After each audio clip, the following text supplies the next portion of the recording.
నమస్తే folks, welcome to my channel. Folks తన వరకు వచ్చినప్పుడు మాత్రమే మనిషికి ఆ బాధ విలువ తెలుస్తుంది. అప్పటి వరకు ఎదుటివారి బాధ చులకనగా కనిపిస్తుంది.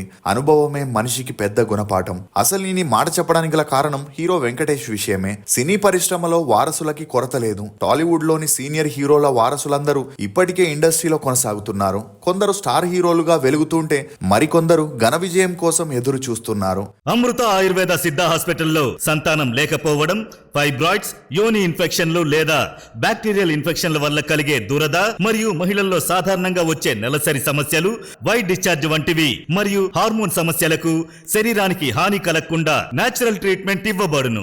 సంతానానికి కావలసిన స్పెర్మ్ కౌంట్ పెరగడానికి మరియు నరాల బలహీనత వంటి సమస్యలకు శరీరానికి హాని కలగకుండా నేచురల్ ఆయుర్వేదిక్ ట్రీట్మెంట్ ఇవ్వబడును. మా బ్రాంచులు హైదరాబాద్, విశాఖపట్నం, నెల్లూరు. దూర ప్రాంతంలో ఉన్న వారికి ఆన్లైన్ కన్సల్టేషన్ సౌకర్యం ఉంది. మెడిసిన్స్ కొరియర్ ద్వారా పంపించబడును. ఫోన్ నంబర్ 9541 919599 9154 9196 ముఖ్యంగా టాలీవుడ్ కి 4 స్తంభాలుగా ఒక వెలుగు వెలిగిన హీరోల్లో చిరంజీవి, బాలకృష్ణ, నాగార్జున, వెంకటేష్ అని చెప్పొచ్చు. అలా వీరు తెలుగు చిత్రాలకి కిరీటాలుగా నిలిచారు. అయితే ఈ 4 స్టార్ హీరోల వారసులు ఇప్పుడు ఇండస్ట్రీలో రాణిస్తూ వస్తున్నారు. అందులో మెగాస్టార్ చిరంజీవి వారసుడిగా Ram Charan pan India image తో దూసుకుపోతుంటే, బాలయ్య కొడుకు మోక్షజ్ఞ ఎంట్రీపై రోజుకో న్యూస్ బయటకు వస్తూనే ఉంది. అలా తన ఎంట్రీని బాలకృష్ణ భారీగా ప్లాన్ చేస్తున్నట్లు సమాచారం. ఇక నాగార్జున కుటుంబం నుండి నాగ చైతన్య, అఖిల్ హీరోలుగా కొనసాగగా వీరిద్దరూ ఇప్పుడిప్పుడే స్టార్డమ్ ని అందుకుంటూ బిజీ అవుతున్నారు. ఇక అలా వెంకటేష్ కొడుకు హీరోగా ఎంట్రీ ఇవ్వాలని అన్ని సన్నాహాలు జరుగుతున్నట్లు తెలుస్తుంది. దగ్గుబాటి వారసులుగా ఇప్పటికే రానా, అతని తమ్ముడు ఎంట్రీ ఇచ్చి మంచి పాత్రలతో దూసుకుపోతున్నారు. ఇక వెంకటేష్ అభిమానులు మాత్రం వెంకటేష్ కొడుకు రాక కోసం 1000 కళ్ళతో ఎదురు చూస్తున్నారు. విక్టరీ వెంకటేష్ కి ఫ్యామిలీ ఆడియన్స్ లో ప్రత్యేక గుర్తింపు ఉంది. ఇంట్లో ఉన్న ఆడవాళ్ళని థియేటర్లకి రప్పించడంతో అతను సినిమాల్లో సక్సెస్ అయి ఫ్యామిలీ అంతా కూర్చొని చూసే సినిమాలు తీయడంలో వెంకటేష్ విక్టరీని సాధించాడు. ఒకప్పుడు శోభన్ బాబు సినిమాలు చూసేందుకు ఇలా ఫ్యామిలీ అంతా కదిలి వచ్చేవారు. ఆయన తర్వాత ఆ ఇమేజ్ ని వెంకటేషే సొంతం చేసుకున్నాడు. ఇక ఇతను ఇతర భాషల్లో హిట్ అయిన ఫ్యామిలీ సబ్జెక్టులని తీసుకొని తెలుగులో సక్సెస్ఫుల్ గా రీమేక్ చేసి రీమేకుల రారాజుగా సక్సెస్ అయ్యాడు. సెంటిమెంట్ కథలతో పాటు మాస్, ఫ్యాక్షన్ బ్యాక్ డ్రాప్ ఉన్న సినిమాల్లో కూడా నటిస్తూ వెంకటేష్ తనదైన మార్కుని చూపించాడు. ఇక అలా ఈ విధంగా విభిన్న శైలిలో సినిమాలు చేస్తూ అన్ని వర్గాల ప్రేక్షకుల్ని ఆకట్టుకుంటూ 65 ఏళ్ల వయసులో కూడా వెంకటేష్ సక్సెస్ఫుల్ హీరోగా కొనసాగుతున్నారు. ఇక అలా తనకున్న ఫ్యామిలీ ఆడియన్స్ ని తన కొడుకు వైపు మళ్లించాలని వెంకటేషే తన కొడుకు కోసం స్వయంగా రంగంలోకి దిగినట్లు తెలుస్తుంది. అంటే దర్శకుడు త్రివిక్రమ్ తెరకెక్కిస్తున్న ఆదర్శ కుటుంబం సినిమాలో వెంకటేష్ హీరోగా చేస్తున్న విషయం మనందరికీ తెలిసిందే. ఈ మూవీలో ఫ్యామిలీ ఎమోషన్స్ తో పాటు యాక్షన్ ఎపిసోడ్స్ కూడా చాలా ఎక్కువగా ఉండడంతో ఈ మూవీపై భారీ అంచనాలు నెలకొన్నాయి. ఇదిలా ఉంటే ప్రస్తుతం సోషల్ మీడియాలో మరో ఆసక్తికరమైన వార్త వైరల్ అవుతుంది. అదేంటంటే ఆదర్శ కుటుంబం సినిమాతోనే వెంకటేష్ తన కొడుకు అర్జున్ ని అరంగేట్రం చేయబోతున్నట్లు వార్తలు గట్టిగా వినిపిస్తున్నాయి. ఆ సినిమా చివరి 5 నిమిషాల్లో అర్జున్ ఎంట్రీ ఉంటుందని, కథలో కీలకమైన సమయంలో ఆయన పాత్ర కనిపిస్తుందని, ఆ పాత్ర ద్వారా అర్జున్ కి ఉన్న స్క్రీన్ ఫియర్ ని తొలగించి నెక్స్ట్ మూవీ త్రివిక్రమ్ డైరెక్షన్ లో తనని హీరోగా లాంచ్ చేయబోతున్నట్లు తెలుస్తుంది. ఇక ఇప్పటికే వెంకటేష్ తన కొడుకు అర్జున్ ని హీరోగా పరిచయం చేయాలని యుఎస్ఏలో యాక్టింగ్ కోర్స్ ని, ఫైట్స్, డాన్స్ అన్నింటిలోనూ ట్రైనింగ్ ఇప్పించి ఇప్పుడు ఆదర్శ కుటుంబం మూవీలో అర్జున్ పాత్రకి ఎక్కువగా ఇంపార్టెన్స్ ఇచ్చేటట్లు డిజైన్ చేసినట్లు సమాచారం.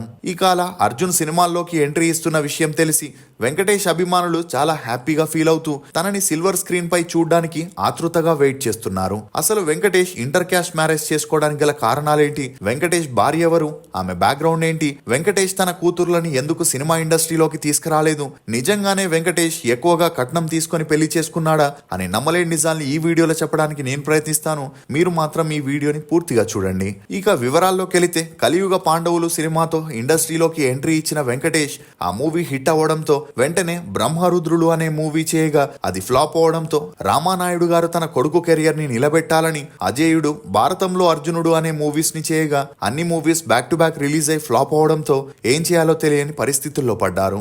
దీంతో వెంకటేష్ కొంత బ్రేక్ తీసుకొని తన యాక్టింగ్ స్కిల్స్ ని మెరుగుపరుచుకొని శ్రీనివాస కళ్యాణం అనే మూవీ చేయగా అది ఓకే టాక్ తెచ్చుకోవడంతో స్వర్ణ కమలం, ప్రేమ శత్రువు అని చేయగా అవి హిట్ అయినా అప్పటి నుండి ఒక మూవీ హిట్ అయితే 3 మూవీలు ఫ్లాప్ అవడంతో వెంకటేష్ తన తండ్రికి ఒక ప్లాన్ చెప్పాడు.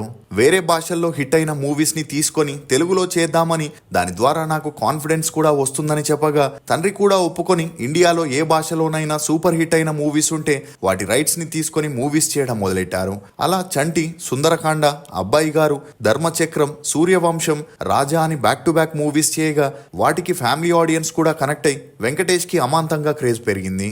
ఇక అలా రీమేక్స్ చేస్తూ స్టార్ హీరోగా ఎదిగిన వెంకటేష్ ప్రేమించుకుందాంరా సినిమా 100 డేస్ ఫంక్షన్ లో చేసిన వ్యాఖ్యలు హల్చల్ అయ్యాయి. అలా ఇప్పటికీ 100 రోజుల సినిమాలు తన ఖాతాలో చాలానే ఉన్నాయని, అయినా కూడా అవేవి సంతృప్తి ఇవ్వలేదని, ఒకప్పుడు ఫ్లాప్లతో తన జీవితం ఎటుపోతుందో తెలియక సతమతమవుతున్నప్పుడే కొన్ని జీసస్, మహ్మద్, రమణ మహర్షి, వివేకానంద పుస్తకాలు చదివాడని, దీంతో జీవితంలో ఏది శాశ్వతం కాదని, ఎదుగుదల బాహ్యంగానే కాదు అంతర్ముఖంగానూ ఉండాలని తెలుసుకొని అప్పటి నుండి ధ్యానం చేస్తూ ఉంటాడని, ఒక్కరోజు కూడా ధ్యానం చేయకుండా ఉండలేదని, లేకపోతే జీవితంలో అర్థం లేదనిపిస్తుందని, అప్పటి నుండి సక్సెస్, ఫెయిల్యూర్ ని ఒకే రకంగా తీసుకోవడం మొదలెట్టానని చెబుతూనే ఈ ప్రపంచం అనే నాటక రంగంలో మనమంతా పాత్రదారులమని, మన పాత్రని మనం చేయగలిగినంత బాగా చేయాలని, పూర్తి కాగానే వెళ్ళిపోవాలని, ఇది అర్థం చేసుకుంటే జీవితంలో చాలా ఆనందంగా ఉంటుందని చెప్పుకరావడంతో అప్పట్లో ఈ మాటలు అన్ని చోట్ల హల్చలయ్యాయి. ఇక ఇదిలా ఉంటే రామానాయుడు గారు పర్సనల్లీ, ప్రొఫెషనల్లీ బాగా సెట్ అయి ఉండడంతో అతని ఇద్దరు అబ్బాయిలకి వారి అమ్మాయిల్నిచ్చి పెళ్లి చేసేందుకు బిజినెస్ మ్యాన్లు, రిచ్ ఫ్యామిలీ వారు ఎగబడేవారు.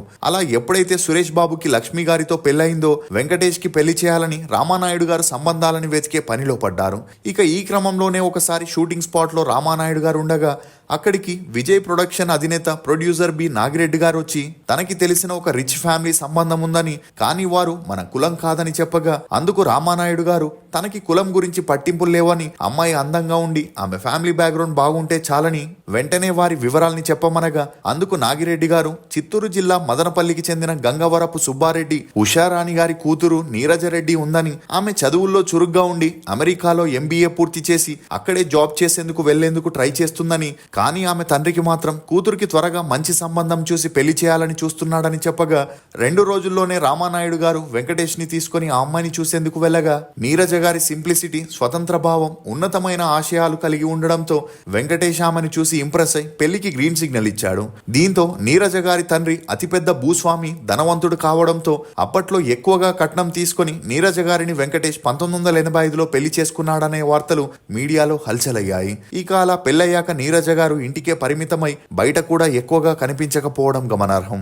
ఇక అలా వెంకటేష్, నీరజ గారి సంసారానికి గుర్తుగా అశ్రిత, వైవాహిని, భావన అనే 3 అమ్మాయిలు జన్మించగా ఎలాగైనా వారసుడు కావాలనే క్రమంలో 4వ సంతానంగా అర్జున్ అనే అబ్బాయి జన్మించాడు. ఇదిలా ఉంటే రామానాయుడు గారు తన ఇంట్లో వారికి ఒక కండిషన్ పెట్టాడు.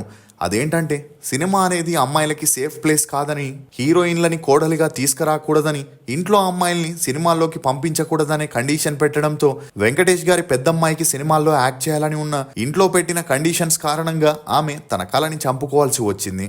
అంతేకాకుండా వెంకటేష్ కూతుర్లు పెళ్ళయ్యేంత వరకు మీడియాలో గాని బయట గాని కనిపించకపోవడం గమనార్హం. ఇక అలా కొడుకు అందరిలోనూ చిన్నవాడు కావడం, అతనికి ఈ సంవత్సరం 20 ఏళ్లు నిండగా 65 ఏళ్లైన వెంకటేష్ త్వరగా అతని కొడుకుని సినీ వారసుడిగా తీసుకురావాలని డిసైడ్ అయి అతనికి USAలో యాక్టింగ్ కోర్సు నేర్పించి ఇప్పుడు ఆదర్శ కుటుంబం సినిమాతో గెస్ట్ రోల్లో సినిమాల్లోకి అరంగేట్రం చేపిస్తున్నట్లు తెలుస్తుంది. వెంకటేష్ గారి నిర్ణయంపై మీరేమనుకుంటున్నారో మీ అభిప్రాయాన్ని కమెంట్ సెక్షన్ లో తప్పకుండా తెలియజేయండి. ఫోక్స్, నిన్ను గుర్తించని వారి కోసం నీ విలువని నువ్వే తగ్గించుకోకు, ఎందుకంటే వజ్రం ఎక్కడున్నా వజ్రమే. ఇది ఫోక్స్ వెంకటేష్ గారి గురించి కొన్ని నమ్మలేని నిజాలు. ఈ వీడియో మీద మీ అభిప్రాయాన్ని కమెంట్ సెక్షన్ లో తప్పకుండా తెలియజేయండి. మేము చేసిన ఈ వీడియో మీకు నచ్చినట్లయితే ఒక లైక్ ద్వారా మీ సపోర్ట్ ని మాకు తెలియజేయండి. For more interesting videos please subscribe to CR Voice. Thank you.